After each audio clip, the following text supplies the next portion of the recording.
What's up guys? I hope you are doing well. I am Veer. Welcome to study family. तो कैसे हो दोस्तों? मैं आशा करता हूँ शानदार तरीके से आप लोग अपनी लाइफ को एंजॉय कर रहे हो, अपनी सेहत, फैमिली और पढ़ाई का ध्यान काफी अच्छे से रख रहे हो। एक छोटी सी बात बोलूंगा पर लेकिन अगर लाइफ में इंप्लीमेंट कर लोगे तो ये समझिए कि बहुत ज्यादा चेंज लाइफ में आ जाएगा। वो क्या है? कभी भी लाइफ में ना तो किसी से चिढ़ना है और ना किसी के साथ में अपने आप को कंपेयर करना है। अगर आपको कभी भी किसी के साथ में कंपेयर करना है तो वो एक ही पर्सनैलिटी है, वो है आप अपने साथ। यानी कि एक तरीके से आज के डेट में नेक्स्ट डे आप लोगों का कैसा होने वाला है उसके साथ में अपने आप को कंपेयर कीजिए और अगला दिन जो होना चाहिए वो लास्ट वाले दिन से बेटर होना चाहिए। अगर ये छोटी सी बात आप लोगों ने लाइफ में इंप्लीमेंट कर ली तो आप लोगों को इस धरती पर कोई टक्कर देने वाला नहीं बचेगा। एक टाइम ऐसा आ जाएगा। रीजन क्या ऐसा बोलने का? रीजन सीधा सीधा यही है क्योंकि आप लोग अपना एक नया वर्जन निकाल कर लेकर आएंगे। जैसे बोलते हैं ना कि आईफोन 10 आ गया, आईफोन 11 आ गया, अभी 11 प्रो आ गया। तो इस तरीके से वो क्या हो रहा है, वो एडवांस वर्जन आ रहा है आईफोन का ही। तो अपने आप को इंप्रूव किया जा रहा है वहां पर शानदार तरीके से।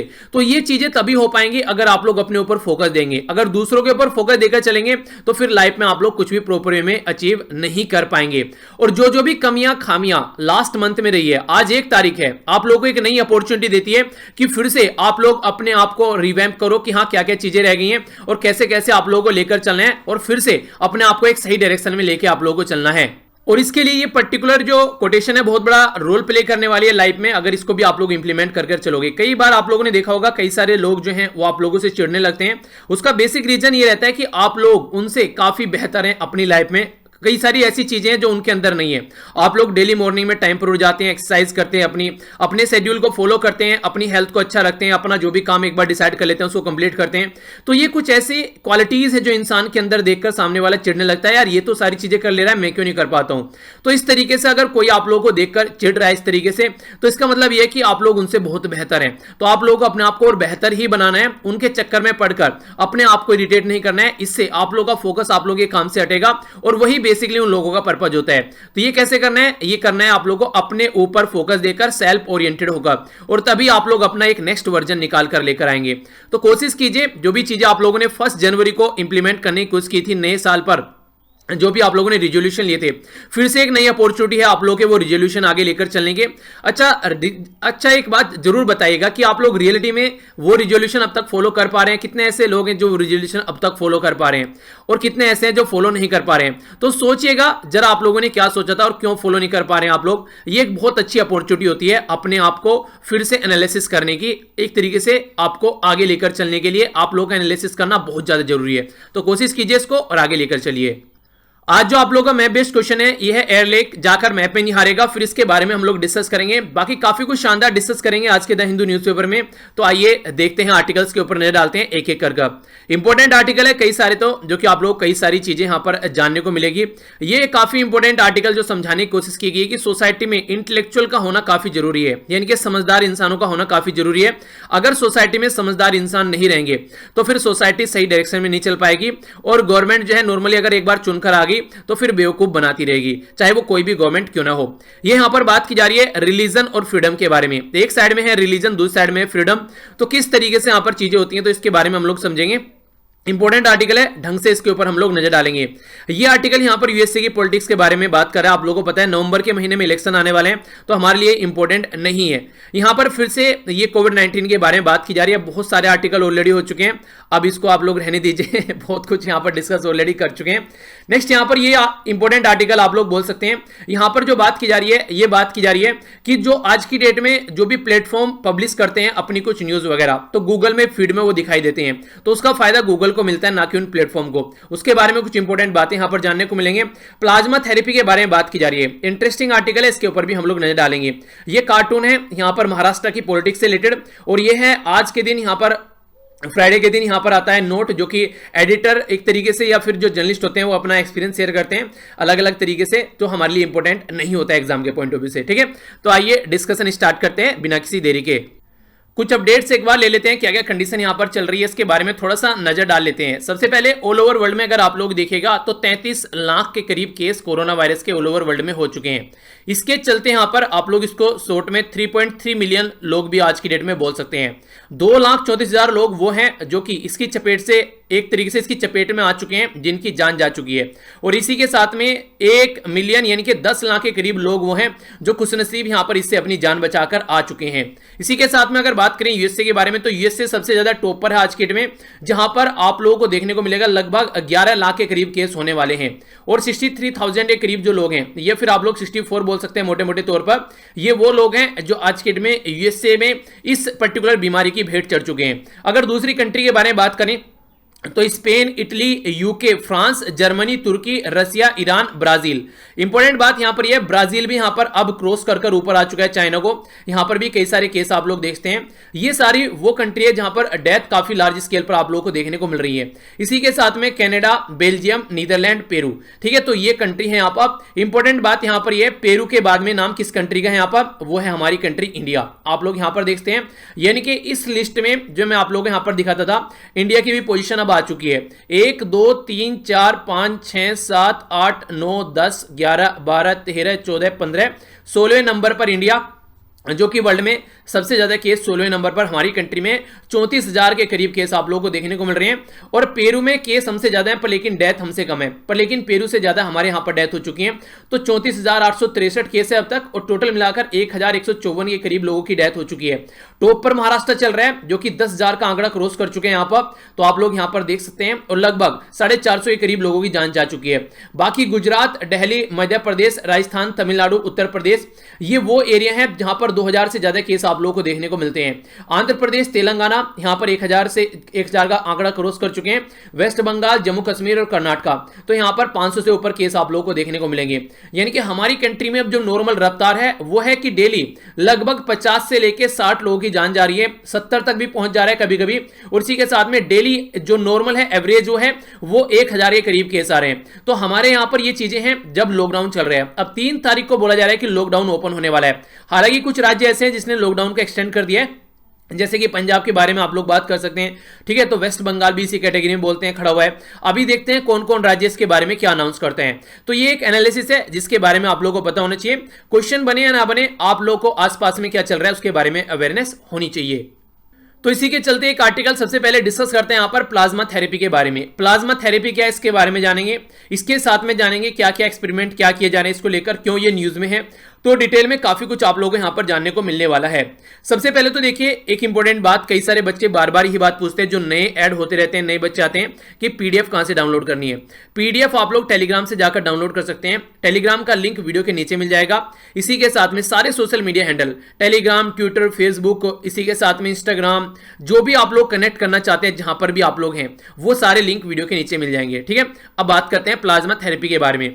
इसको समझने से पहले आप लोग यहां पर ये देखिए, जब आप लोग बात करते हैं अपनी ब्लड के बारे में, यानी कि हमारा खून, तो हमारे खून के अंदर क्या क्या होता है, तो हमारे खून के अंदर आप लोगों को प्लाज्मा देखने को मिलेगा। इसी के साथ में रेड ब्लड सेल देखने को मिलेगी। प्लेटलेट्स, आप लोगों ने सुना होगा बीमारी के चलते कई बार प्लेटलेट्स डाउन हो जाती हैं, वो देखने को मिलेगी।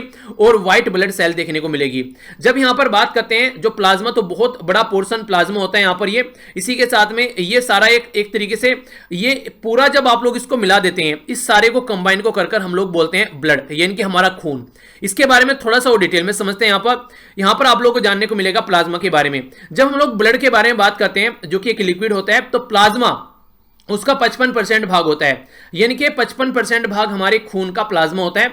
45% भाग में क्या आ जाते हैं, 45% भाग में आप लोगों को देखने को मिलेंगे ये रेड ब्लड सेल, प्लेटलेट्स और व्हाइट ब्लड सेल, ये 45% भाग में आप लोगों को देखने को मिलेंगे। तो 55 और 45 का रेशियो यहां पर होता है। अब यहां पर ये तो बात हो गई कंप्लीट ब्लड की। अब बात करते हैं प्लाज्मा। प्लाज्मा के बारे में जब आप लोग बोलते हैं तो उसमें 92% के करीब पानी देखने को मिलता है, ठीक है। 92 + 7 यानी कि 7% यहां पर आप लोगों को प्रोटीन देखने को मिलेगा इसमें, और 1% कई तरीके सोल्ट मिनरल्स आप लोगों को देखने को मिलेंगे, विटामिन वगैरह। तो टोटल मिलाकर ये होता है प्लाज्मा का कॉम्बिनेशन। तो ये जो प्लाज्मा होता है, ये बेसिकली 4 इंपॉर्टेंट फंक्शन यहां पर आप लोगों को देखने को मिलेंगे जिनके ऊपर ये काम करता है। सबसे पहले तो क्या करता है, ये एक तरीके से ब्लड प्रेशर और जो वॉल्यूम होता है उसको मेंटेन रखने में हेल्प करता है इंसान के अंदर। पहला इंपॉर्टेंट फंक्शन प्लाज्मा का। दूसरा इंपॉर्टेंट फंक्शन क्या है यहां पर, ब्लड क्लोटिंग और इम्यूनिटी। ये काफी इंपॉर्टेंट है। ब्लड क्लोटिंग क्या होता है, मान लीजिए किसी को कोई चोट लग गई और उसके हाथ में से या पैर में से ब्लड लीक करना स्टार्ट हो गया। अगर वो ब्लड नहीं रुका तो बॉडी का पूरा खून बहकर बाहर निकल जाएगा, क्लोटिंग हो जाती है, थक्का जम जाता है वहां पर, उसकी वजह से वो खून वहीं पर ही रुक जाता है, है थोड़ी देर में, तो इसको ब्लड क्लोटिंग आप लोग बोलते हैं। और इम्यूनिटी क्या है यहाँ पर? इम्यूनिटी आपके अंदर कोई बीमारी अगर आती है तो पहले वो आप लोगों के इम्यून सिस्टम को बर्बाद करती है। आपका इम्यून सिस्टम स्टार्टिंग में उसके साथ लड़ता है, पर लेकिन उसको हराकर फिर आप लोगों को शरीर के अंदर प्रवेश करती है। तो अगर इम्यूनिटी अच्छी रहती है तो बीमारी जो है लगने के चांसेस काफी कम होते हैं, और इम्यूनिटी के बेस पर ही इंसान जो है कई बार बीमारी को हरा देता है। तो ये भी यहां पर प्लाज्मा जो होता है वो यहां पर काफी क्रिटिकल होता है इस पर्टिकुलर चीज को लेकर भी। इसी के साथ में सोडियम और पोटेशियम जो हमारी मसल्स के लिए इंपॉर्टेंट है उसको कैरी करता है प्लाज्मा, और इसी के साथ में जो पीएच होता है बॉडी का, ठीक है, जिस तरीके से सपोर्टिंग सेल या फंक्शन होते हैं बॉडी के, उसमें भी बहुत बड़ा रोल प्लाज्मा करता है यहाँ पर। अब आखिर न्यूज में किस लिए उसलिए समझ लेते हैं। आप लोगों को पता है हमारी कंट्री में कोविड-19 के केस काफी लार्ज स्केल पर बढ़ रहे हैं, और हमारी कंट्री में नहीं ऑल ओवर वर्ल्ड में बढ़ रहे हैं। तो यहाँ पर प्लाज्मा थेरेपी को यूज करने की बात की जा रही है। प्लाज्मा थेरेपी ऐसा नहीं है फर्स्ट टाइम न्यूज में है, जब भी कोई ऐसी महामारी आती है तो प्लाज्मा थेरेपी को यूज करने की बात की जाती है। तो ऐसा क्या है प्लाज्मा थेरेपी में, हर एक बीमारी में इसको यूज करने की बात की जाती है, तो वो समझना काफी इंपॉर्टेंट है। आप लोग ये समझिए यहां पर ये एक कोई ए पर्सन है, ठीक है, ए पर्सन, या फिर आप लोग मुझे ले लीजिए, मान लीजिए मैं हूं यहां पर, ठीक है, और मुझे बीमारी हुई कोविड-19। तो जैसे ही मैं कोविड-19 बीमारी हुई, मुझे क्वारंटीन में रखा गया और फिर मैं यहां से रिकवर करके आया। तो रिकवर करके आया यानी कि मेरी बॉडी जो है अब यहां पर उस बीमारी को मात देकर आ चुकी है, और मैं अब यहां पर अपनी लाइफ को अच्छे से एंजॉय कर रहा हूं। कल को अगर किसी पर्टिकुलर इंसान को कोई बीमारी होती है, ठीक है, ये कोई बी पर्सन है जिसको बीमारी हो गई, अब यहां पर ये जो बी पर्सन है इसको बीमारी हो गई और क्रिटिकल सिचुएशन में पहुंचने वाला है पर्सन।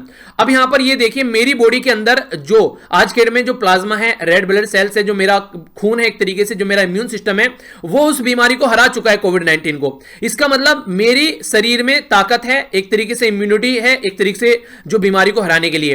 तो अगर मेरी बॉडी का प्लाज्मा निकाल के, जो कि खून का 55% भाग होता है, खून में से प्लाज्मा निकाल के इस पर्टिकुलर पर्सन के अंदर डाला जाएगा, तो इस पर्टिकुलर पर्सन के अंदर जो बीमारी से लड़ने की ताकत आ जाएगी, तो इसके चांसेस ज्यादा हो जाएंगे कि ये भी बीमारी को हराकर आगे निकल सके। अब ऐसा नहीं है ये कोविड-19 के साथ में ही हो रहा है, ये पर्टिकुलर चीज आप लोग किसी भी पर्टिकुलर बीमारी के ऊपर इंप्लीमेंट कर सकते हैं। जो भी बीमारी हो रही है, चाहे वो कोई भी बीमारी क्यों ना हो, अगर ए पर्सन को वो बीमारी हो गई और वो ए पर्सन उससे रिकवर हो चुका है और बी पर्सन को भी आगे चलकर वो बीमारी हो गई, तो इस ए पर्सन का प्लाज्मा इस बी पर्सन में एक तरीके से इन्फ्यूज किया जा सकता है, जिसके चलते इस पर्सन की बॉडी जो है वो उस बीमारी से लड़ने के लिए तैयार हो जाएगी। तो यहां पर किसी भी बीमारी के लिए आप लोग ले सकते हैं, ना कि कोविड-19 के लिए। तो जब भी कोई ऐसी महामारी आती है तो प्लाज्मा थेरेपी बार बार न्यूज में रहती है, इसका बार बार जिक्र किया जाता है। आइए अब आर्टिकल की ओर बढ़ते हैं, इसके बारे में समझते हैं। प्लाज्मा थेरेपी जो है वो काफी इंपॉर्टेंट टूल आगे निकल कर आया है कि हां इसको यूज करना है कोविड-19 के चलते, और अलग अलग कंट्री में भी इसको काफी सराहा जा रहा है, जैसे यूएसए, यूके, चाइना, और हमारी कंट्री में भी इसके ऊपर कई सारी क्लिनिकल ट्रायल चल रही है। जैसे कि कोविड-19 के केस के बारे में बात करें तो हमारी कंट्री में drug control general of India वो क्या कर रहा है, वो यहां पर डेवलप कर रहा है, वो यहां पर इसके ऊपर काम कर रहा है, जो कि यहां पर एक तरीके से सपोर्ट किया जाता है यहां पर एज पर द ट्रायल, ये Indian council of medical research के द्वारा। प्लाज्मा थेरेपी जो है वो एक तरीके से जो यूज करता है यहां पर प्रीवियस वायरल पेंडेमिक में भी यूज किया जा चुका है, फर्स्ट टाइम नहीं है। यानी कि जैसे इबोला फैला था अफ्रीका के काफी सारे एरिया में, तो वहां पर उस टाइम पर प्लाज्मा थेरेपी को यूज किया गया और इसने इम्यून जो सिस्टम है उसको बढ़ाने का काफी काम किया। तो सिक पर्सन को रिकवर करने में आसानी हो जाती है जब प्लाज्मा थेरेपी यूज की जाती है। अब आर्टिकल में क्या बोला जा रहा है कि प्लाज्मा थेरेपी जो है वो एक तरीके से ऐसा नहीं कि रामबाण है, आप लोगों को प्रॉपर वे में साइंटिफिक चीजों को लेकर चलना पड़ेगा, क्योंकि हो सकता है कि प्लाज्मा थेरेपी के चक्कर में कई सारे लोगों की जान चली जाए। तो जब तक आप लोग इसके ऊपर ढंग से स्टडी नहीं कर रहे हैं, जब तक आप लोग इसको ढंग से अंडरस्टैंड नहीं कर रहे हैं, तब तक ये किसी भी पर्सन को इसके थ्रू इलाज करना तो एक तरीके से उसकी जान के साथ में खिलवाड़ करने वाली बात हो जाती है। तो कोविड-19 जो है यहां पर वो आप लोगों को पता है कि हर एक गवर्नमेंट, प्रोफेशनल या फिर कोई भी क्यों ना हो अराउंड द वर्ल्ड, सबके लिए एक चैलेंज बनकर सामने खड़ा हो गया है। साइंटिफिक रिसर्च मेडिसिन के ऊपर की जा रही है अलग अलग कंट्रीज के द्वारा, पर लेकिन अब तक भी इस डिजीज के लिए हम लोग कोई प्रॉपर दवाई नहीं बना पाए हैं, उससे ओवरकम नहीं हो पा रहे हैं, हम लोग बाहर निकलकर नहीं आ पा रहे हैं। तो इसके चलते जो प्लाज्मा थेरेपी है वो काफी अच्छे से यहां पर इसके ऊपर स्टडी करना, उसके बारे में जानना, उसको समझना कि एक्चुअल में क्या है, क्या सेफ्टी भी है और एक तरीके से एफिकेसी भी उसकी देखनी है। यानी कि अगर आप लोगों को ट्रायल उसका करना है, जैसे कि रेंडमाइज कंट्रोल ट्रायल की बात करते हैं, यानी कि एक पर्टिकुलर माहौल में, एक पर्टिकुलर इन्वायरमेंट में जब ट्रायल किया जाता है, तो अगर आप लोग ट्रायल करते हैं तो आप लोगों को पेशेंट की भी ध्यान रखनी पड़ेगी। ऑलरेडी 4 पेशेंट जो है यहां पर वो इनरोल कर चुके हैं अहमदाबाद के अंदर में, जो कि यहां पर अलग अलग, इसके साथ में जो 20 हॉस्पिटल्स हैं यहां पर अलग अलग वीक में उनमें बात की जा रही है स्टार्ट करने की, और नेक्स्ट नेक्स्ट मंथ में इसको और ज्यादा बढ़ाने की बात की जा रही है। तो ये चीजें जो आप लोग बढ़ा रहे हैं, पहले आप लोगों को इंश्योर करना पड़ेगा कि इसके चक्कर में उन लोगों की जान न चली जाए, ठीक है। तो ये काफी इंपॉर्टेंट है। प्लाज्मा थेरेपी जो है यहाँ पर ये इंटेंसिव एक तरीके से रिसोर्सेज अगर आप लोग एक तरीके से इसको लेकर चल रहे हैं, किस तरीके से आप लोगों को लेकर चल रहे हैं, तो सबसे पहले आप लोग यहां पर समझना पड़ेगा, ठीक है, चीजों को ढंग से। 19 सर्वाइवर जिनके द्वारा डोनेट किया गया ब्लड बैंक के अंदर, ठीक है, तो प्रॉपर मैकेनिज्म होनी चाहिए, ट्रेन पर्सनल होने चाहिए जो ब्लड में से प्लाज्मा को अलग निकालेंगे, ठीक है, एक प्रॉपर इक्विपमेंट में कहां पर उसको स्टोर करना है, टेस्टिंग फैसिलिटी कैसे लेकर चलनी है, तो कहीं पर भी कोई भी कोताही नहीं बरतनी है। अगर कहीं पर भी जरा सी कोताही बरत गई, जहां से खून निकाला गया और जहां तक पहुंचाया गया उस पूरे प्रोसीजर में, तो वो इंसान की जान के लिए एक तरीके से खतरनाक साबित हो सकता है, उसकी जान जा सकती है। तो ये आप लोगों को समझना पड़ेगा। तो पेंडेमिक जो है कॉम्प्रिहेंसिवली फोकस करे, सबसे पहले समझा जाए जो महामारी में हम लोग को अगर बाहर निकलना है तो सबसे पहले फोकस देना पड़ेगा कि किस तरीके से जो सिस्टम चल रहा है, सप्लाई चेन क्या है, लॉजिस्टिक क्या है, और इसी के साथ में जो इन्वेंट्री मैनेजमेंट कैसे हो रहा है, यानी कि प्रॉपर वे में सारी चीजें ए टू जेड, नहीं बोलते हैं किसी चीज को ए टू जेड, आप लोगों को फोकस देकर चलना पड़ेगा, तभी आप लोग कंट्रोल कर पाएंगे। तो वो सारी चीजें आप लोगों को ध्यान रखकर चलनी पड़ेगी। अभी हमारी कंट्री में मैंने आप लोगों को जो न्यूज एनालिसिस वाली वीडियो आती है हमारी, उसमें मैंने डिस्कस भी किया था, याद होगा आप लोगों को, कि king George medical university Uttar Pradesh Lucknow के अंदर में जो इनके वाइस चांसलर है, इनके द्वारा भी यहां पर बात की गई इसके बारे में, और यहां पर अभी इसको फर्स्ट टाइम हमारी कंट्री में यहीं पर ही यूज किया गया था इस पर्टिकुलर थेरेपी को, ठीक है। यहां पर पर्सन जिसके ऊपर इसको इंप्लीमेंट करना है उससे कंसेंट ली जाती है, उसके बाद में इसको इंप्लीमेंट किया जाता है। क्योंकि देखिए ऐसी चीजें कोई आप लोग इनको वैलिड नहीं बोल सकते कि हाँ ये सब काम ठीक करेगी, क्योंकि अभी ये टेस्टिंग फेज में सारी चीजें चल रही है। तो एक तरीके से आशा की किरण की तरीके से इसको देखा जा रहा है साइंटिस्ट के द्वारा कि हाँ कहीं ना कहीं पेंडेमिक को कंट्रोल करने का काम करेगी, पर लेकिन जब तक श्योर नहीं हो जाते हैं तब तक इसको थोड़ा सा हम लोग को समझकर आगे बढ़ना पड़ेगा। तो ये बातें यहां पर बोलने की कोशिश की गई है, ठीक है। तो इसके बारे में आप लोग आइडिया रखिएगा, इंपॉर्टेंट है। कई बार आप लोगों से क्वेश्चन भी पूछे जाते हैं, डायरेक्ट प्रीलिम्स में बन जाएंगे कि प्लाज्मा के बारे में जनरल साइंस के अंदर क्वेश्चन पूछ लिया जाएगा, कितने कितने परसेंट क्या क्या होता है। तो ये अब मैं यहां पर तीसरी बार इसको आप लोगों को रिवाइज करा रहा हूं। मैंने इसको आप लोगों को याद होगा कि ट्विटर पर भी शेयर किया था मैंने, इसको काटकर पूरा जो भी ये है आप लोगों का जो भी इंफॉर्मेशन रहती है, तो इसीलिए आप लोग क्या करें, कई बार मैं सोचता हूं कि देखिए एक बार पढ़ा दिया, फिर अलग तरीके से किसी दूसरे लेक्चर में, जैसे कि मान लीजिए क्वेश्चन वाली वीडियो आई उसमें रिवाइज कर दिया, या फिर नैनो वाली में जहां मुझे लगा न्यूज एनालिसिस वाली वीडियो में, पीआईबी वाली वीडियो में कि आप लोगों को एक तरीके से रिवाइज करना है। तो जहां पर भी मुझे चांस मिलता है, या फिर सोशल मीडिया हैंडल पर जैसे मुझे लगा ट्विटर पर डाल दूं, जितने लोग जुड़े हुए हैं कम से कम वो भी एक बार फिर से रिविजन कर लेंगे। तो जहां भी मुझे मौका मिलता है मैं एक तरीके से कोशिश करता हूं कि चीजों को रिवाइज कराता रहूं, क्योंकि अगर आप लोग रेगुलर लेक्चर सुनेंगे तो बहुत सारी चीजें ऐसी हैं आप लोग यहीं पर ही रिवाइज हो जाएंगी। तो थोड़ा सा आप लोगों को पंक्चुअल रहना पड़ेगा इसके लिए। आइए अब आगे बढ़ते हैं। नेक्स्ट जो यहां पर आर्टिकल है ये काफी इंपॉर्टेंट है, रिलीजन और फ्रीडम के बारे में बात की जा रही है। इस आर्टिकल को समझने से पहले आप लोगों के सामने यहां पर क्वेश्चन है कि हमारी कंट्री में आज की डेट में सबसे पहले हम लोग को अपने अंदर, अपनी कंट्री के अंदर प्रोटेक्ट करना चाहिए फ्रीडम को, और इसी के साथ में जो रिलीजन के नाम पे वायलेंस होते हैं उसको हम लोग को रोकना पड़ेगा। देखिए हमारी कंट्री में अभी साधुओं की हत्या की गई, बहुत बुरी कंडीशन आप लोग बोल सकते हैं, ऐसा नहीं होना चाहिए था। इस तरीके से एक तरीके से मतलब एक निहत्थे इंसान को और बिना किसी रीजन के मार देना भीड़ के द्वारा, मोब के द्वारा, तो वो सही तरीका नहीं है। तो ये एक बात होगी, पर लेकिन उसको रिलीजन का नाम दे देना, फिर आगे चलकर उसको एक तरीके से कम्युनल एक कैटेगरी में ले जाकर रख देना कि लड़ाई कराना लोगों की, तो वो इससे भी बुरी कंडीशन है, क्योंकि इनकी तो जान चलेगी, अब इनके नाम पर और ज्यादा लोगों की जान जाना, तो ये कोई सही तरीका यहां पर नहीं है, चाहे वो किसी भी रिलीजन के बारे में क्यों ना हो। तो ये बिल्कुल गलत तरीका है। तो इस तरीके से सोसाइटी में जो हिंसा होती है उसकी वजह से इंटरनली हमारी कंट्री का जो पीस है वो तो बिगड़ता ही बिगड़ता है। हमारी कंट्री की इमेज जो है वो ऑल ओवर वर्ल्ड में बेकार होती है। हमारी कंट्री को एक तरीके से डेमोक्रेटिक और एक सेक्युलर कंट्री माना जाता है, तो हमारी डेमोक्रेसी और जो सेक्युलर है, जो सेक्युलरिज्म है, उसके ऊपर क्वेश्चन मार्क लगाती हुई दुनिया नजर आती है। तो एक तरीके से हमारी इंसल्ट है ये, अगर इस तरीके से कोई सिचुएशन होती है तो हम लोग को समझना पड़ेगा और हम लोग को इसको सुधारना पड़ेगा।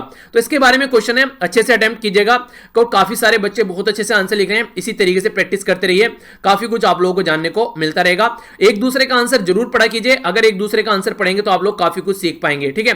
आंसर कहां लिखना है, ग्रुप में आप लोग जाकर आंसर लिख सकते हैं, उस आंसर राइटिंग ग्रुप का भी लिंक वीडियो के नीचे ही आप लोग को मिल जाएगा। मतलब जो भी आप लोग को चीजें चाहिए पूछने की जरूरत नहीं है, वीडियो के नीचे एक बार जाकर देखिए, डिस्क्रिप्शन बॉक्स में सारी चीजें इकट्ठी आप लोग को मिल जाती हैं। आखिर ये आर्टिकल केस के बारे में हम लोग समझेंगे, पहले कुछ बेसिक्स आप लोग जानिए। सबसे पहले बात करते हैं अपने संविधान के बारे में। हमारे संविधान में आप लोगों को पहले मैं बताकर चलूंगा, जब रिलीजन और फ्रीडम के बारे में बात की जा रही है तो इनको कहां कहां पर रखा गया है।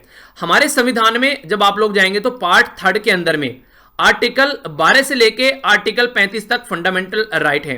तो आर्टिकल 12 से लेकर आर्टिकल 35 तक जो फंडामेंटल राइट है, इसी के बीच में आप लोगों को फ्रीडम देखने को मिलेगी, इसी के बीच में आप लोगों को रिलीजन देखने को मिलेगा। यानी कि रिलीजन भी और फ्रीडम भी फंडामेंटल राइट है हमारे संविधान में। तो ये काफी इंपॉर्टेंट है, यहां पर इसके बारे में आप लोग याद रखिएगा। तो ये इसके बारे में यहां पर जो बात की जा रही है, थोड़ा सा एक एक कर मैं आप लोगों को बताता हूं। अगर फर्स्ट आप लोग बात करेंगे, पहले हम लोग बात करते हैं राइट टू इक्वलिटी के बारे में। राइट टू इक्वलिटी जो है वो आर्टिकल 14 से लेकर आर्टिकल 18 तक आप लोगों को देखने को मिलेगा। नेक्स्ट बात करते हैं राइट टू फ्रीडम के बारे में। तो ये है राइट टू फ्रीडम जो कि यहां पर यूज किया जा रहा है। ये राइट टू फ्रीडम आप लोगों को देखने को मिलेगा आर्टिकल 19 से लेकर आर्टिकल 22 तक। इंपॉर्टेंट है, याद रखना। नेक्स्ट बात करते हैं यहां पर राइट अगेंस्ट एक्सप्लॉयटेशन, यानी कि किसी का एक्सप्लॉयटेशन सोसाइटी में नहीं होना चाहिए। तो जब राइट अगेंस्ट एक्सप्लॉयटेशन की बात करते हैं तो आर्टिकल 23 और आर्टिकल 24 है। यहां पर आर्टिकल 24 ये काफी इंपॉर्टेंट है, कई बार न्यूज में रहता है, क्योंकि यहां पर बात करते हैं हम लोग किसके बारे में, चाइल्ड लेबर के बारे में। जो चाइल्ड लेबर यहां पर नहीं होना चाहिए, तो उसके बारे में बात करता है। नेक्स्ट यहां पर फोर्थ पोजीशन पर जो आप लोगों को देखने को मिलेगा, ये है right to freedom of religion. तो फ्रीडम भी आ गया यहां पर और रिलीजन भी आ गया, दोनों एक साथ में। यहां पर हम लोग बात करते हैं आर्टिकल 25 से लेकर आर्टिकल 28 तक। तो ये दूसरा पोर्शन हो गया यहां पर इसका, जो आर्टिकल के अंदर हम लोग डिस्कस करेंगे। काफी इंपॉर्टेंट है, डायरेक्ट क्वेश्चन आप लोगों से कई बार पूछ ले आते हैं, तो इनके बारे में आप लोगों को पता होना चाहिए किस पार्ट में क्या आते हैं। कल्चर और जो एजुकेशनल राइट के बारे में हम लोग बात करते हैं, तो आर्टिकल 29 से आर्टिकल 30 तक यहां पर बात की जाती है। और कॉन्स्टिट्यूशनल जो रेमेडीज है उसमें हम लोग बात करते हैं आर्टिकल 32 से लेकर आर्टिकल 35 तक। तो ये पूरा जो फंडामेंटल राइट है उनको एक तरीके से डिवाइड किया गया है। और ये मैंने सारे जब पॉलिटी आप लोगों को पढ़ाई थी, अलग अलग तरीके से आप लोगों को डिटेल में इनके ऊपर अलग अलग लेक्चर बना रखे हैं। सबसे ज्यादा मैंने आप लोगों को जो डिटेल में कोई चीज पढ़ाई है पॉलिटिकल लेक्चर के अंदर, तो वो है फंडामेंटल राइट्स। क्योंकि आप लोगों को एग्जाम के पॉइंट ऑफ व्यू से तो इंपॉर्टेंट है ये, being a citizen of India भी आप लोगों को अपने राइट का पता होना चाहिए। तो एक एक आर्टिकल के ऊपर भी मैंने एक एक लेक्चर लिया है। जैसे आर्टिकल 19 के ऊपर पूरा अकेला एक लेक्चर बना रखा है, तो इसलिए आप लोगों को याद रखना है। तो हम लोग जो आर्टिकल में डिस्कस करेंगे, यहां पर हम लोग डिस्कस करेंगे राइट टू फ्रीडम के बारे में, आर्टिकल 19 से लेकर आर्टिकल 22, और इसी के साथ में right to freedom of religion के बारे में आर्टिकल 25 से लेकर आर्टिकल 28। तो ये बेसिक आप लोग याद रखिए। अब आर्टिकल के अंदर चलते हैं, आखिर न्यूज में किस लिए है, थोड़ा सा समझने की कोशिश कीजिएगा। यहां पर बात की जा रही है रिलीजियस फ्रीडम के बारे में, यानी कि एक तरीके से हर एक पर्सन को आजादी होनी चाहिए कि वो अपने रिलीजन को किस तरीके से लेकर चल रहा है, उसकी फ्रीडम होनी चाहिए, वो काफी इंपॉर्टेंट है। पर लेकिन रिलीजियस बाद में आएगा, रिलीजन बाद में आएगा, फ्रीडम पहले आएगी। इसीलिए संविधान में जब फंडामेंटल राइट के बारे में बात करते हैं, तो आर्टिकल 19 से लेकर 22 तक का बात की जा रही है फ्रीडम के बारे में, और 25 से लेकर 28 तक का बात की जा रही है रिलीजन के बारे में। तो फ्रीडम पहले है, रिलीजन बाद में है। तो रिलीजन बाद में, फ्रीडम पहले है। फ्रीडम रहेगी तो ही रिलीजन आ पाएगा, अपने रिलीजन को इंडिपेंडेंटली एंजॉय कर पाएंगे। अगर फ्रीडम ही नहीं रहेगी तो फिर रिलीजन को इंडिपेंडेंटली कहां से एंजॉय कर पाएंगे। तो इसलिए फ्रीडम को ज्यादा इंपॉर्टेंस देनी है। तो अभी ये न्यूज में किस लिए, न्यूज में इसलिए है कि यूएसए का commission on international religious freedom of India, यानी कि हमारी कंट्री के ऊपर यहां पर एक रिपोर्ट तैयार की गई यूएसए के अंदर, जो कि ये टाइम टू टाइम करता रहता है। तो ये जो रिपोर्ट थी एक एनुअल रिपोर्ट है यहां पर, तो ये एक तरीके से कोई सरप्राइजिंग नहीं है। ये ऐसे टाइम, ये यूएसए जो है ऐसी रिपोर्ट तैयार करता रहता है टाइम टाइम पर। और एक तरीके से यहां पर कहीं ना कहीं जो बेसिक फंडा रहता है, इसके बारे में बताया जाता है कि हमारी कंट्री में कहां कहां पर सांप्रदायिक हिंसा हो रही है और गवर्नमेंट क्या मेजर ले रही है लास्ट कुछ टाइम में। तो इस तरीके से यहां पर ये इसको एक दूसरी कंट्री की बेसिकली जो इमेज है उसको डिग्रेड करने की कोशिश करता है यूएसए। क्या करता है यूएसए, यूएसए इनको टूल की तरीके से यूज करता है। मैं अभी आप लोगों को बताऊंगा। इंडिया गवर्नमेंट ने वही किया जैसे नॉर्मली करता है, इस रिपोर्ट का खंडन किया और बोला गया एक सही तरीका नहीं है किसी पर्टिकुलर सेक्युलर और एक तरीके से डेमोक्रेटिक और सोवरेन कंट्री के इंटरनल मैटर में इंटरफेयर करना। तो इंडिया के द्वारा वही बातें बोली गई यहां पर। अब यहां पर अगर बात करें, ये जो यहां पर ये जो अभी रिपोर्ट आई है जिसको यूएससीआईआरएफ बोला गया है, ये एक तरीके से ऑटोनोमस कमीशन होता है। कई बार तो जो यूएसए के एग्जीक्यूटिव है इससे इन्फ्लुएंस हो जाते हैं और कई बार इन्फ्लुएंस भी नहीं होते हैं। ये डिपेंड करता है कि इनको फायदा क्या उठाना है, यानी कि स्ट्रेटेजिक इंटरेस्ट के ऊपर डिपेंड करता है। यानी कि बिल्कुल ऐसे ही है, मान लीजिए अगर यूएसए को लगता है किसी कंट्री के ऊपर प्रेशर बनाना है, तो वो ऐसी ऐसी रिपोर्टें निकालना स्टार्ट कर देता है कि यार इस कंट्री के अंदर ना डेमोक्रेसी नहीं है, इस कंट्री के अंदर ना फ्रीडम नहीं है, इस कंट्री के अंदर ना प्रॉपर वे में ये चीजें फॉलो नहीं हो रही है। तो यानी कि कुछ ना कुछ उस कंट्री को सप्रेस करने के लिए, उसकी इमेज इंटरनेशनल लेवल पर खराब करने के लिए यूएसए टाइम टू टाइम ऐसी हरकतें करता है। अब ये रिपोर्ट आई है, अब डिपेंड करता है यूएसए को इसको यूज करना है किस तरीके से। जब यहां पर जरूरत पड़ेगी वहां पर ये इसको यूज करना स्टार्ट करता है, उसके बारे में बात करना स्टार्ट कर देता है। इंडियन गवर्नमेंट को टारगेट करना है तो ऐसी ऐसी बातें बोलेगा। ऐसा कोई जरूरी नहीं है कि इस रिपोर्ट के बेस पर ही यहां पर हमारे ऊपर कोई ये कोई इंपोज कर देगा कोई सैंक्शन, नहीं। वो इनका स्ट्रेटेजिक इंटरेस्ट अगर साध रही होगी, यानी कि अगर इनको फायदा पहुंचा रही होगी तो ही वो आगे बढ़ेगा, अगर फायदा नहीं पहुंचा रही होगी तो फिर इसको इग्नोर कर देगा। तो ये टाइम टू टाइम किया जाता है। यूएसए को जब लगता है किसी कंट्री के ऊपर प्रेशर डालना है तो उस कंट्री की फ्रीडम के बारे में बात करेगा, डेमोक्रेसी के बारे में बात करेगा, टॉलरेंस के बारे में बात करेगा, ट्रांसपेरेंसी के बारे में बात करेगा। यानी कि ये वो सारी चीजें, जैसे मान लीजिए अगर यूएसए को एंट्री करनी थी वियतनाम के अंदर, तो बोल देगा वियतनाम के अंदर डेमोक्रेसी नहीं है, वियतनाम के अंदर ये चीजें का हनन हो रहा है, वहां पर ह्यूमन राइट का हनन हो रहा है। अफगानिस्तान के अंदर एंट्री की गई तो वहां पर हम लोग डेमोक्रेसी लेकर आएंगे, वहां पर हम लोग ये कर देंगे वो कर देंगे। घुटनों पर आ गया भाई साहब, बुरी तरह गिड़गिड़ा रहा है आज की डेट में निकलने के लिए। तो ये वही यूएसए है। तो यूएसए क्या करता है, इसको अलग अलग तरीके से यूज करता है, जहां पर ये एक तरीके से यूएसए की राजनीतिक खोज भी आप लोग इसको बोल सकते हैं। यानी कि कहने का मतलब ये, इसका कोई अब तक कोई ऐसा उदाहरण नहीं है कि आप लोग बोले कि यहां पर ये यूनिफॉर्मली इंप्लीमेंट किया जाता है। जहां जहां पर इनको लगता है वहां पर ये इसको यूज करते हैं अपने हिसाब से, अपनी ये रिपोर्ट, यानी कि रिपोर्ट प्रस्तुत कर पाएंगे अपनी कंट्री में किसी ऑर्गेनाइजेशन के द्वारा, और फिर क्या करते हैं, उस कंट्री की इमेज खराब करने की कोशिश करते हैं। तो बेसिकली ये सिलेक्टिव होता है और आर्बिट्रेरी होता है, ठीक है, किसी पर्टिकुलर कंट्री को स्पॉटलाइट में लाने के लिए। और कई बार ये जो रिपोर्ट होती है, ये यूएन के जो स्पेशल जो रिप्रेजेंटेटिव होते हैं वो भी कई बार इनको यूज करते हैं। जैसे ये रिपोर्ट जो है हमारी कंट्री के खिलाफ यूज की गई जब हमारी कंट्री में एनआरसी का फंडा चल रहा था। एनआरसी जब हमारी कंट्री में आया तो ऑल ओवर वर्ल्ड में हमारी इमेज खराब करने की कोशिश की गई। इसका बेसिक पर्पज यही रहता है कि उस कंट्री के ऊपर प्रेशर बनाया जा सके किसी न किसी तरीके से, ठीक है, अपने चीजों को साधने के लिए, अपने व्यापार को बढ़ाना है तो बोलेंगे कि हम चुप रहेंगे अगर आप लोग ये काम करना स्टार्ट कर दो। और ये हर एक कंट्री करती है। ये ऐसा नहीं है कि जो खासकर जो डेवलप इकोनॉमी है, जो आगे बढ़ चुकी है, वो तो फायदा उठाना जानती है सामने वाले की कमजोरी का हमेशा। तो ये काम आप लोगों को हमेशा देखने को मिलेगा। तो इसीलिए जो डिप्लोमेट्स होते हैं किसी भी कंट्री के, उनको ये सारी चीजें पढ़ाई जाती हैं ताकि सामने वाली कंट्री की इंटेंशन समझ सकें और उसी के हिसाब से अपने डिसीजन ले सकें। तो जो कंट्रीब्यूशन अगर आप लोग देख सकते हैं यहां पर, तो बेसिक यही होता है कि इंडियन गवर्नमेंट जो है वो भी इन सब चीजों की जानकार है, वो भी ये पैटर्न समझती है। पर लेकिन ये पैटर्न समझने के बावजूद भी हमारी कंट्री में जो चीजें हैं वो नॉर्मल नहीं हो पाती है, क्योंकि हमारी कंट्री एक बहुत ही आप लोग बोल सकते हैं कि एक वैरायटी वाली कंट्री है। सारे रिलीजन, सारे कास्ट, सारी लैंग्वेज, सारे धर्म आप लोगों और अलग अलग रीजन। हमारी कंट्री एक ऐसी कंट्री है जहां पर बोलते हैं कि कोस कोस पे बदले पानी, सवा कोस पे बानी। यानी कि जरा जरा सी देर पर जाओगे आप लोग, जो पानी का टेस्ट चेंज हो जाएगा, और जरा सी देर पे जाओगे तो इंसानों की बोली चेंज हो जाती है।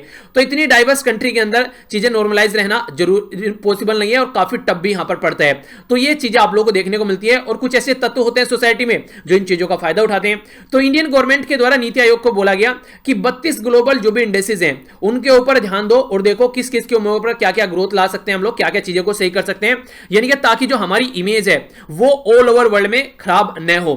मल्टी रिलीजियस डेमोक्रेसी है हमारी, हम उसको उसी तरीके से रिप्रेजेंट करते हैं। और एक तरीके से कहीं ना कहीं अगर आप लोग देखें, जो ग्लोबल रूल ऑफ लॉ है उसको भी फॉलो करने की कोशिश करते हैं। यानी कि यूनाइटेड नेशन के द्वारा जो भी रूल और रेगुलेशन बनाई जाती है, हम लोग कोशिश करते हैं उसी के हिसाब से हम लोग आगे चलें। तो एक तरीके से ग्लोबल रूल मेकिंग टेबल में अगर आप लोग बात करेंगे तो हमारी अच्छी पोजीशन आप लोग बोल सकते हैं। पर लेकिन जब ऐसे इल्जाम हमारे ऊपर लगते हैं कि हमारी कंट्री में ये चल रहा है वो चल रहा है, तो फिर कहीं ना कहीं जो हमारी कंट्री के अंदर जो रिलीजियस फ्रीडम है उसके ऊपर अगर क्वेश्चन मार्क लग गया तो कहें कि हमारी कंट्री के अंदर सेक्युलरिज्म की चीजें रहेगी।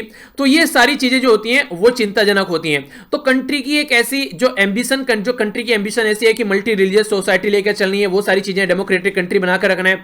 तो यहां पर अगर रिलीजियस फ्रीडम के बारे में बात करें, कोई ऐसे स्टेप उठाए जाते हैं, जैसे कि लास्ट ईयर अभी आप लोग देखते हैं एनआरसी, सीए और ये सब चीजों को लेकर काफी हमारी इमेज जो थी वो खराब की गई ऑल ओवर वर्ल्ड में, ठीक है।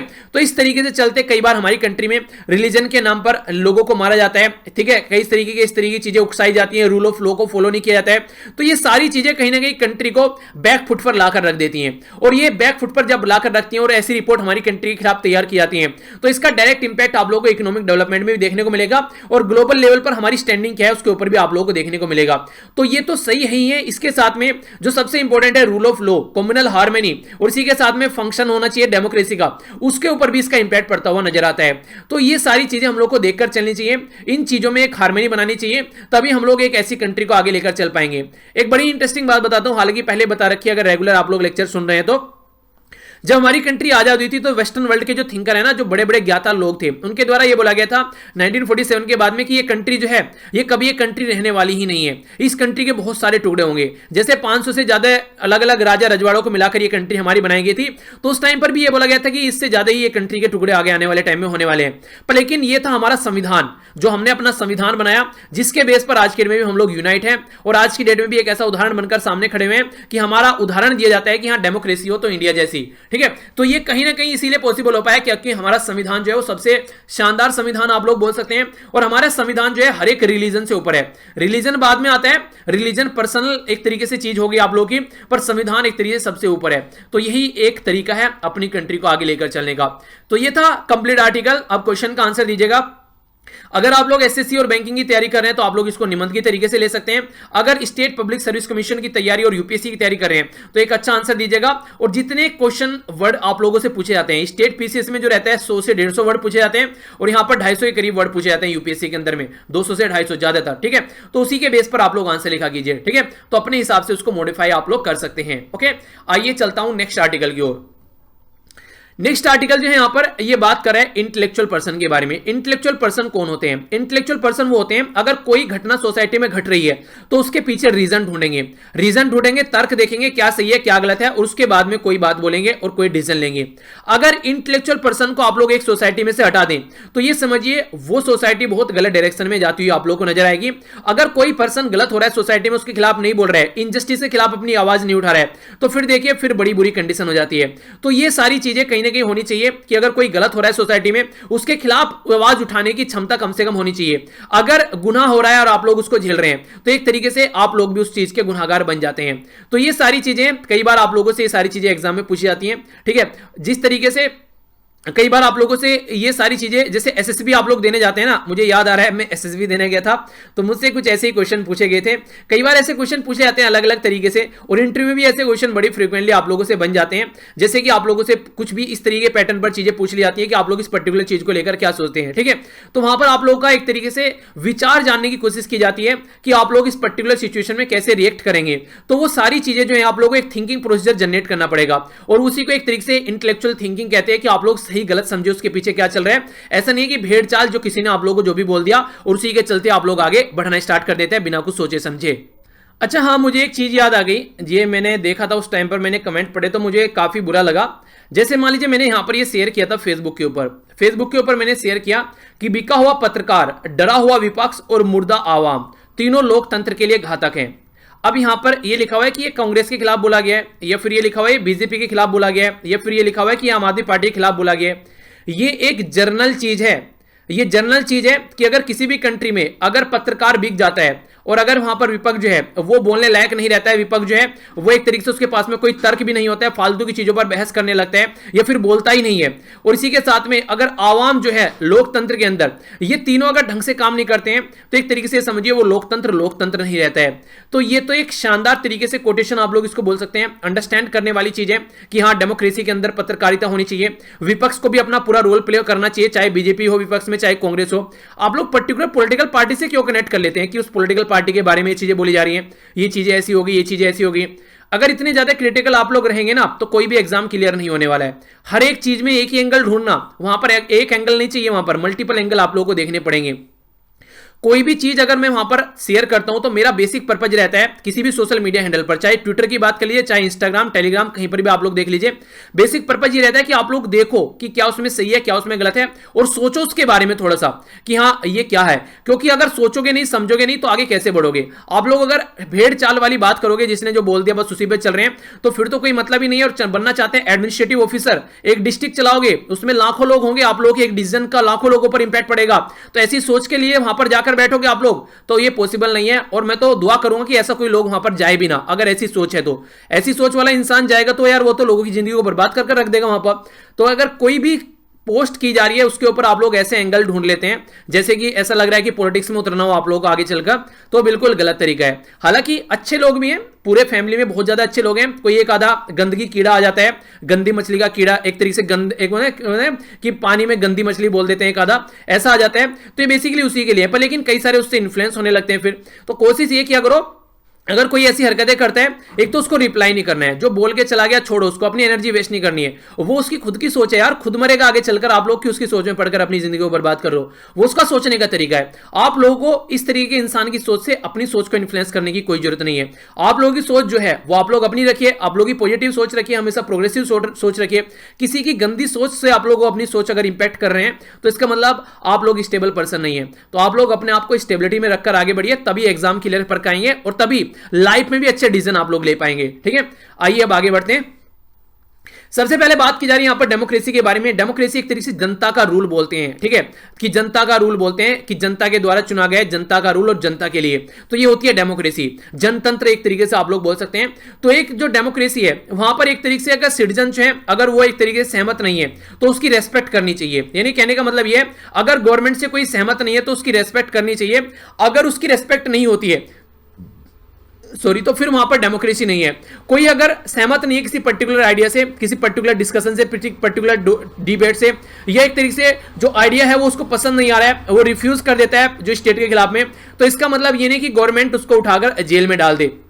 2 साल पहले कई सारे ऐसे एमिनेंट पर्सन थे जो हमारी कंट्री में गवर्नमेंट के द्वारा पकड़े गए और उनको जेल में डाल दिया गया। तो ये सही नहीं है इस तरीके से। अगर गवर्नमेंट के साथ में सहमत हैं तो जेल में गवर्नमेंट के साथ में सहमत है तो सही है, और गवर्नमेंट के साथ में सहमत नहीं है तो उनको जेल में डाल देना, तो ये कोई अच्छी खासी डेमोक्रेसी का उदाहरण आप लोग इसको नहीं दे सकते। अभी यहां पर बात की जा रही है 14 अप्रैल के बारे में। 2 पर्सनैलिटी के बारे में बात की जा रही है, आनंद तेल तुंबडे, इसी के साथ में नेक्स्ट है गौतम नवलेखा, ठीक है।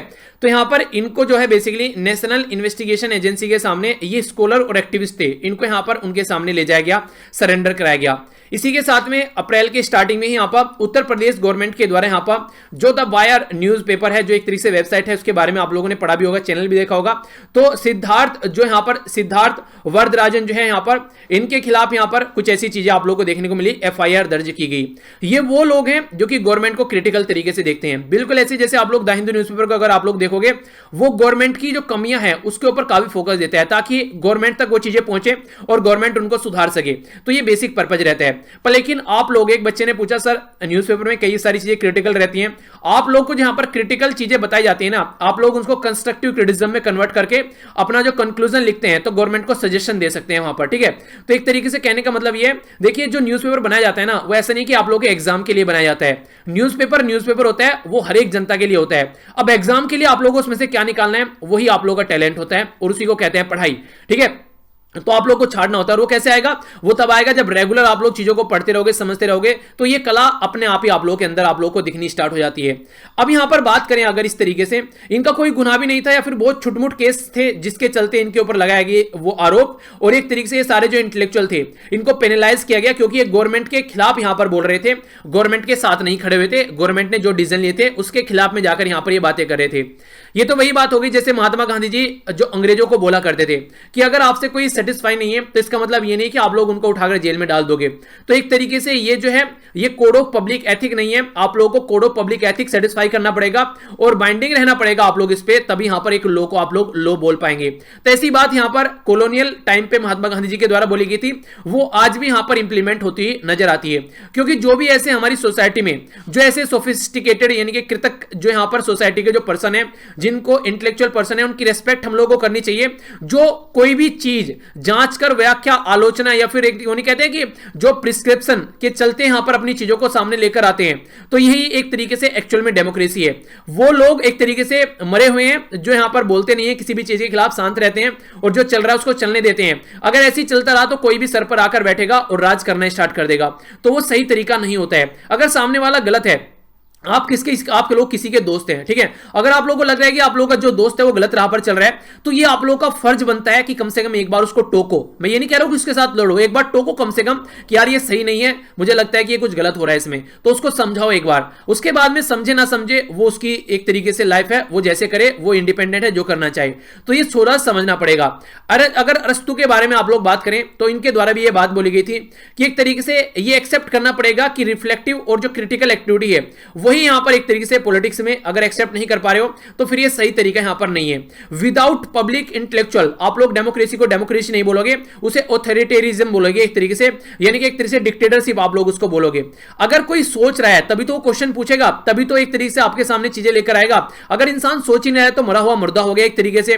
तो ये समझना पड़ेगा आप लोगों को। तो एक तरीके से फ्रीडम होनी चाहिए, अपने जो राइट है उनके पास में है कि वो डिसेबल कर सकते हैं, कि वो चीजों से नहीं सहमत है तो बोल सकते हैं कि सहमत नहीं है। जैसे मैं आप लोगों को बोलता हूं कि अगर आप लोगों को लगता है, आप लोग अगर मैं कोई चीज पोस्ट करता हूं सहमत नहीं है, तो आप लोग जरूर उसके बारे में लिखिए, पर लेकिन पर्टिकुलर पॉलिटिकल पार्टी के साथ में कनेक्ट कर मत लिखिए उसको। उसके नीचे एक जेन्युइन रीजन दीजिए जो लगे कि हाँ आप लोग सही सोच रहे हैं। कई बार क्या करने लगते हैं, फालतू के कमेंट करने लगते हैं, बस कमेंट करें क्योंकि कमेंट करना है, दिखाना है कि हाँ हम भी कमेंट करना जानते हैं, तो वो चीजें सही नहीं होती हैं। तो अगर कोई पोस्ट करता हूं उसके नीचे अगर लगता है कि रिलेटिव में आप लोग सहमत नहीं है तो जरूर लिखिए, ये एक तरीके से सही है। पर लेकिन गाली गलौज करना ये कौन सा तरीका है? ये तो इससे अच्छा तो वो है कि जो पढ़े लिखे नहीं है कम से कम शांत तो रहते हैं। पढ़े लिखे इंसान का गाली गलौज करना तो इसका मतलब कि एक तरीके से समझ में आता है किस लेवल का इस इंसान की जो मेंटल स्टेबिलिटी है, जो कि जरा सी देर में फ्रस्ट्रेट हो गया। तो वो सारी चीजें देखने को मिलती हैं, तो वो कहीं ना कहीं इंसान का कैरेक्टर झलक जाता है वहां से। तो वही बातें यहां पर बोली गई कि डिसोबे होने का पूरा क्षमता है भैया, आप लोग डिसोबे हो सकते हो, पूरी फ्रीडम है आप लोगों के अंदर, तो वो होना भी चाहिए। अगर नहीं होंगे तो फिर सही चीजें नहीं रहेंगी। तो इसी तरीके से अगर बात की जाए तो एक तरीके से रेस्पेक्ट करना चाहिए। अगर इस तरीके की चीजें हो रही है तो इनजस्टिस के खिलाफ अगर कोई बोल रहा है तो हम लोग को उनको सपोर्ट करना चाहिए। और अगर उनके ऐसा बोलने से उनको प्यूनिटिव एक्शन यानी कि उनको अगर जेल में डाला जाए तो वो गलत है, ये कहीं ना कहीं डेमोक्रेसी के लिए सही नहीं है। तो ये सारी चीजें समझनी पड़ेगी और इनके बारे में हम लोग को सोचना पड़ेगा, ठीक है। तो ये था यहां पर कंप्लीट आर्टिकल। एक छोटा सा आर्टिकल हो रहा है जिसको आप लोग समझ लीजिए एक बार क्या चीजें चल रही हैं।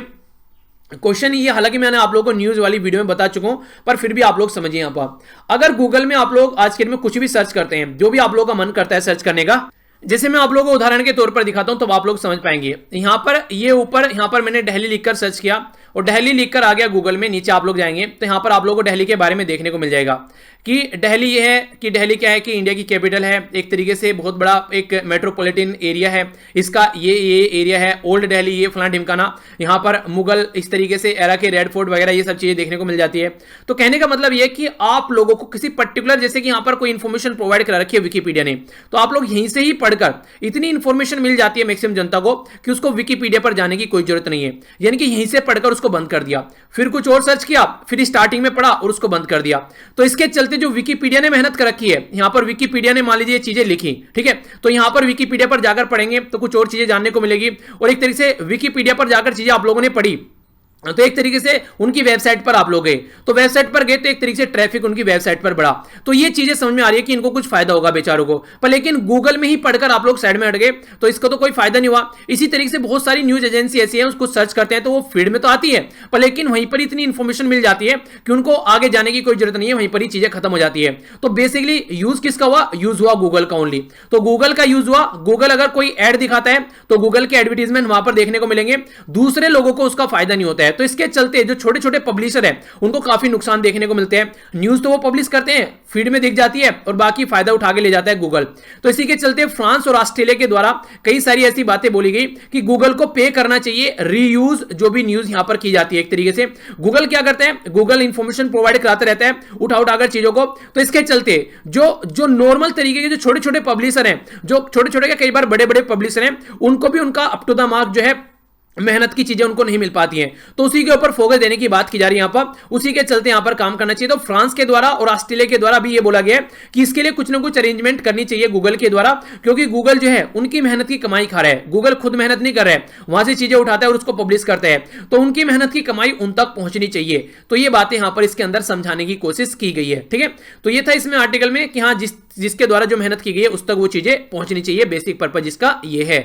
नेक्स्ट यहाँ पर क्वेश्चन है आप लोगों के सामने, इसका आंसर आप लोग बताइएगा क्योंकि ये आप लोगों से लास्ट वीडियो में पूछा गया था, फिर इसका मैं आप लोगों को समझाता हूं। रेनडियर लेक जो है ये लेक है वेस्टर्न यूएसए के अंदर में, पहली स्टेटमेंट। दूसरा बोला गया है ये जो जाकर गिरती है ये हुनसन बे में जाकर गिरती है। तो कौन सी स्टेटमेंट करेक्ट है? ए में बोला गया 1 ओनली, बी में 2 ओनली, सी में बोथ, डी में नाइदर 1 नो 2। सही आंसर क्या है? A B C F D. तो जो सही आंसर है वो आइए देख लेते हैं। सही आंसर है यहां पर इसका बी सेकंड, यानी कि फर्स्ट स्टेटमेंट गलत है, क्योंकि रेनडियर लेक जो है ये कनाडा के अंदर है। कनाडा के अंदर है रेनडियर लेक यहां पर, और इसी के साथ में ये जो यहां पर रेनडियर रिवर से होती है यहां पर, जो बेसिकली चर्चिल रिवर में जाकर गिरती है, और चर्चिल रिवर से जाकर ये हुनसन बे में जाकर गिरती है, जो कि आप लोगों को यहां देखने को मिलेगा। अगर अपनी कंट्री के साथ में आप लोग कंपेयर करना चाहते हैं तो यहां से आप लोग जाइए, ये यहां पर बात की जा रही है कनाडा के अंदर, और ये हो गया यहां पर हुनसन बे, तो यहां पर आप लोगों को रेनडियर लेक देखने को मिलेगी। तो इस तरीके से आप लोग कंपेयर कर लिया कीजिए। तो ये था टोटल आज का डिस्कशन। आई होप कि आप लोगों ने एंजॉय किया होगा। यहां से जाकर पीडीएफ डाउनलोड कर सकते हैं। मेरे साथ में फेसबुक, इंस्टाग्राम और ट्विटर पर भी कनेक्ट रह सकते हैं। पर्टिकुलर मेरी प्रोफाइल जहां भी होगी वो वीर तालियान के नाम से होगी, और स्टडी लवर की जो प्रोफाइल होगी वो एसएलवी यानी कि स्टडी लवर वीर के नाम से होगी। मेरी प्रोफाइल पर हर जगह मेरी पिक देखने को मिलेगी, और एसएलवी के जो लोगो आप लोगों को यहां पर ये देखने को मिलेगा, तो कंफ्यूज मत होना। स्टडी से रिलेटेड चीजें यहां पर शेयर की जाती हैं, बाकी मोटिवेशनल गाइडेंस वाली चीजें और जो इंटरेस्टिंग मुझे लगती है पर्सनल लाइफ से रिलेटेड भी चीजें, वो आप लोगों को यहां पर देखने को मिलती है। तो दोनों को कंफ्यूज नहीं करना है, सारे लिंक आप लोगों को वीडियो के नीचे मिल जाएंगे। तो इसी के चलते अपने आसपास सफाई रखिए, पानी और पेड़ पौधों को सेव कीजिए, पॉलिथीन और प्लास्टिक का बिल्कुल यूज नहीं करना है। जब भी टाइम मिले किसी को पढ़ाइए, आप लोगों को काफी अच्छा लगेगा और आप लोगों को फायदा होगा। तो मिलता हूं नेक्स्ट लेक्चर में। बड़ों को नमस्ते, छोटों को प्यार, छोटी सी लाइफ एंजॉय करो यार। तब तक के लिए जय हिंद।